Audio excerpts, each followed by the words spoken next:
हे गुरुदेव, मुझ में जगा दे वो प्रीति, मैं तड़पूं रोऊं मिलन को गोविंद। जब भी अपने गुरुदेव जी भगवान के दर्शन करें तो उनसे सांसारिक सुखों को ना मांगे, अपने गुरुदेव जी भगवान से मांगे। आंखों में अश्रु लिए हुए हाथ जोड़कर उनसे क्या मांगना है आपने मांगना है, हे गुरुदेव, मैंने जीवन में सब कुछ देख लिया, सगे संबंधी देख लिए, सुख दुख देख लिया, सब कुछ देख लिया। हे गुरुवर, कोई अपना नहीं, सगे संबंधी रिश्तेदार सभी दुख में काम नहीं आते। मैंने वो चिताएं जलती हुई भी देखी हैं जिनको अपने ही पुत्रों के द्वारा अग्नि में झोंक दिया गया। हे गुरुदेव, सुख पल भर रहता है और दुख भी समय आने पर साथ छोड़ जाता है। कौन अपना है इस संसार में? सुख तो क्या, दुख भी अपना नहीं है। हे गुरुदेव जी भगवान, मेरे हृदय में आप वो प्रेम पैदा करें, आप वो स्नेह पैदा करें, वो खिंचाव, वो लगाव, वो तड़प पैदा करें जो मेरे गोविंद के लिए हो, जो प्रेम मेरे हरि के लिए हो। और ऐसा प्रेम पैदा करो गुरुदेव कि मैं उस प्रेम में तड़पूं, मैं रोऊं, पल भर भी उस तड़प में मैं चैन ना पाऊं। पर मेरे गोविंद छुपकर मुझे देखा करे, मेरे सामने ना आए। क्यों सामने ना आए? क्यों ऐसा कहा गया?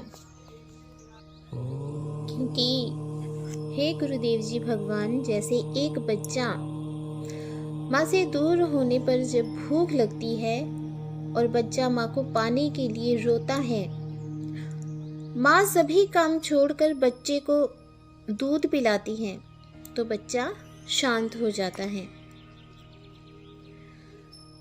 माँ के लिए उसकी तड़प शांत हो जाती है और बच्चा माँ को भूलकर परिवार के अन्य सदस्यों के साथ खेलने लगता है, भूल जाता है माँ को, क्योंकि उसकी भूख शांत हो गई है। जो बच्चा रो रहा था अपनी माँ के लिए, उसकी तड़प शांत हो गई है क्योंकि उसने दुग्ध पान कर लिया है। हे गुरुदेव जी भगवान, मुझे डर है कि मेरे गोविंद ने अगर मुझे दर्शन दे दिए तो कहीं मेरी तड़प शांत ना हो जाए। अगर मेरी ये तड़प शांत हो गई तो मैं फिर से संसारिक बंधनों में बंध जाऊंगा। मुझे ये भय है, मुझे ये डर है।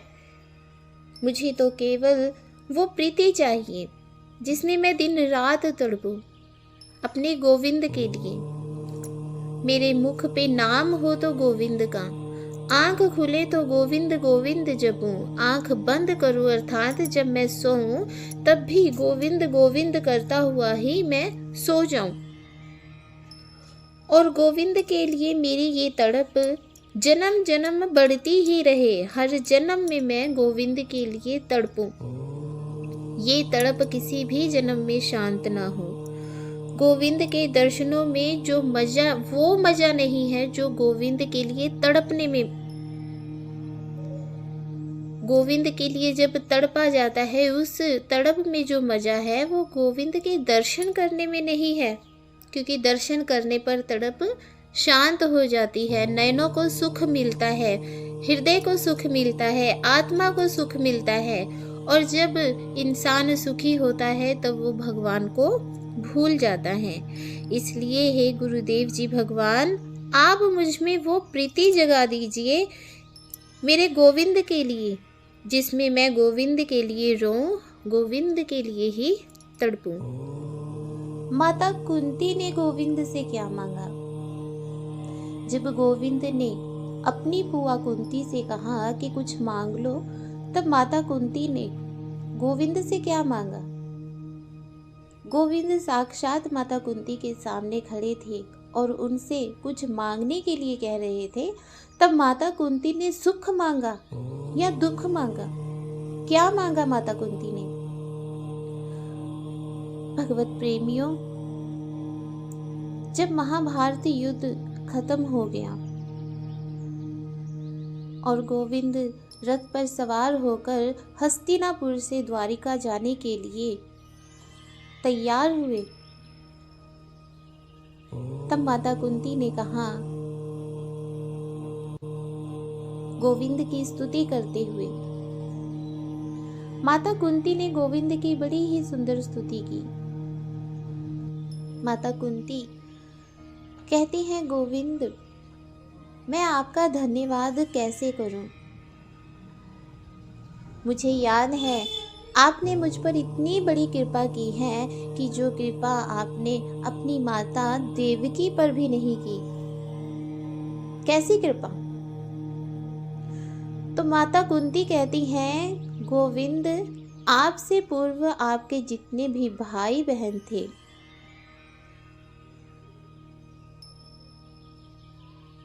आपने किसी को भी नहीं बचाया, लेकिन मेरे केवल 5 पुत्र हैं और मेरे किसी एक भी पुत्र का बाल भी आपने बांका नहीं होने दिया। मैं कहाँ तक आपका उपकार गिनाऊं? मुझे याद है कि मेरा बेटा भीमसेन, सारे कौरव डरते थे उससे, क्योंकि भीम जब कौरवों को मार लगाते थे तो कोई जीत नहीं पाता था। कभी कभी कौरव भीम को चोरी से मारकर दौड़ जाते थे और पेड़ पर चढ़ जाते थे, तो भीमसेन ऐसे पेड़ को हिलाते थे कि जिस प्रकार से बेर नीचे गिरते हैं, उसी प्रकार से कौरव पेड़ से नीचे गिर जाया करते थे। एक दिन कौरवों के मन में विचार आया कि जब तक भीम जीवित है तब तक हम जीत नहीं सकते। अगर इसे मार दिया जाए तो हमारा जीवन सुरक्षित हो जाएगा और हमें कोई हरा नहीं सकेगा। भीमसेन जो थे वो ज्यादा खाने के शौकीन थे, उनको लड्डू बहुत पसंद थे, बहुत प्रिय थे उनको लड्डू। एक दिन कौरवों ने माता गांधारी से लड्डू बनवाए और उन लड्डुओं में उन कौरवों ने विष मिला दिया और जाकर पांडवों को दिया। पांडवों को खाने के लिए जब दिया तो भीमसेन ने देखे लड्डू की पूरी थाल, तो वो बहुत मुस्कुराए, खुश हुए, क्योंकि लड्डू भीमसेन के बहुत प्रिय थे। तो भीमसेन वो जो थाल था लड्डुओं का वो अपनी तरफ खींच लेते हैं और बोलते हैं कि ये लड्डू तो मैं ही खाऊंगा। विष युक्त लड्डू खाने की वजह से जो भीमसेन थे वो मूर्छित हो गए। कौरवों ने क्या किया? कौरवों ने भीमसेन को नदी में प्रवाहित कर दिया। बहते बहते भीमसेन नागलोक पहुंच गए। वहां एक नाग ने भीम को डस लिया। अब विष ही विष को मारता है। भीमसेन ने विष वाले लड्डू खाए हुए थे, जिस वजह से वो मूर्छित थे। तो जब नाग ने उनको डसा तो डसने से जो नागों का विष भीमसेन के शरीर में प्रवेश किया वो औषधि बन गया और जो लड्डू खाने से विष का प्रभाव भीमसेन पर हुआ था वो प्रभाव खत्म हो गया और भीमसेन की मूर्छा टूट गई। तो भीमसेन जब उठे तो देखा उन्होंने कि सर्प मुझे डस रहे हैं, तो उन्होंने भी सर्पों को उठा उठा कर फेंकना शुरू कर दिया। इतने में एक नाग वहां आए और इन सबको इस प्रकार से लड़ते हुए देखा। तो नाग ने कहा कि आपस में मत लड़ो, इसका परिचय तो पूछ लो, ये कौन है, यहाँ कैसे आ गया। तो भीमसेन ने अपना परिचय देते हुए कहा कि मैं माता कुंती का पुत्र हूँ और मेरा नाम भीमसेन है। जो सबसे श्रेष्ठ नाग थे उन्होंने कहा, कुंती तो मेरी बेटी है। तो सब नागों को प्रहार ना करने का आदेश दिया। बेटे का पुत्र घर आया है, इसका स्वागत किया जाए। भीमसेन से कहते हैं कि तुम क्या पाना चाहते हो।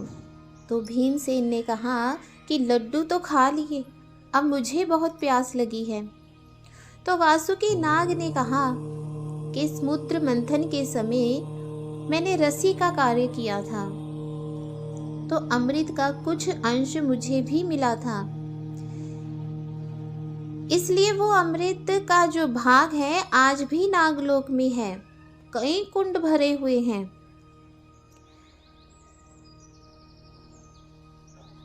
तुम जाओ और अमृत पान कर लो। तो भीमसेन ने अमृत पीना आरंभ किया। एक एक करके कई कुंड खाली कर दिए। उस अमृत का पान करने से भीमसेन के अंदर 10,000 हाथियों का बल आ गया। उसके बाद भीम ने कहा कि मेरी माँ मेरी राह देख रही होगी। मैंने तो लड्डू खाए थे, ना जाने मैं यहाँ कैसे आ गया। अब मुझे अपनी माता के पास जाना चाहिए। सभी नागों को प्रणाम करके भीमसेन वापिस आ गए। कुंती कहती है कि गोविंद, कौरवों ने विष दिया, मेरा बेटा तो मर ही जाता अगर आपने उसे बचाया ना होता। लाक्षागृह में भी कौरवों ने जलाना, लेकिन आपने उन पर अपनी कृपा बनाए रखी, मेरी बहू की लाज बचाई। कितने उपकार आपने मुझ पर किए हैं, मैं किस किस उपकार के बारे में आपको बताऊं। हे गोविंद, आपकी जितनी भी स्तुति की जाए कम है। तो गोविंद ने कहा, बुआ बहुत स्तुति कर ली, अब कुछ मांग लूं। तो कुंती कहती है कि गोविंद, मैं क्या मांगू? अगर आप कुछ देना चाहते हैं तो मुझे विपत्तियां दीजिए, मुझे दुख दीजिए। तो गोविंद कहते हैं कि बुआ, अभी अभी तो दुखों से बाहर आई हो, अब फिर दुख मांग रही हो। तो माता कुंती ने कहा गोविंद से कि हे गोविंद, जब सुख आता है तो इंसान भगवान को भूल जाता है, जब दुख आता है तो लोग भगवान को याद करते हैं। भक्त और भगवान की समीपता बढ़ जाती है दुख से। और गोविंद, मैं नहीं चाहती कि आपकी और मेरी समीपता कभी खत्म हो। हे गोविंद, अगर आप मुझे कुछ देना चाहते हैं तो दुख दीजिए। अभी अभी महाभारत खत्म हुई है, सुख का समय आया है और आप हमें छोड़कर जा रहे हैं। जब दुख था आप हमारे साथ थे। आप ही भगवान हैं और आप ही हमें छोड़कर जा रहे हैं, तो ये जो सुख है ये कितनी देर के लिए स्थिर रहेगा। हे गोविंद, आप अगर देना चाहते हैं तो हमें दुख दीजिए, क्योंकि आपको दूर करके हमें सुख भी नहीं चाहिए। आप कुछ देना चाहते हैं तो दुख दीजिए। सारी जिंदगी मैं दुखों में ही रहूं, ताकि आप हमेशा मेरे साथ रहें। माता कुंती ने गोविंद से दुख मांगे। भागवत प्रेमियों, उसी प्रकार जब भी आप अपने गुरुदेव जी महाराज से कुछ मांगे तो हमेशा भगवान के लिए अपने हृदय में तड़प को मांगे, क्योंकि जब तक आपके हृदय में भगवान के लिए तड़प रहेगी, गोविंद के लिए तड़प रहेगी, तो गोविंद हमेशा आपके साथ रहेंगे। और जब वो तड़प शांत हो जाएगी तो गोविंद भी अपने धाम को वापस चले जाएंगे। ऐसी तड़प आप अपने हृदय में जगाएं, जो तड़प आपके और गोविंद की निकटता को हमेशा बनाए रखे। क्योंकि जब ये तड़प शांत हो जाती है तब व्यक्ति अपने अनेकों कार्यों में उलझ जाता है, और यही उलझन उसे भव से पार नहीं होने देती। वो मोह माया में फंस जाता है, जिस कारण उसे आवागमन के चक्र में बंधे रहना पड़ता है। और अगर उसकी तड़प जीवन भर बनी रहती है गोविंद के लिए, तो अंत काल में गोविंद के पार्षद आते हैं और गोविंद के धाम आपको ले जाते हैं।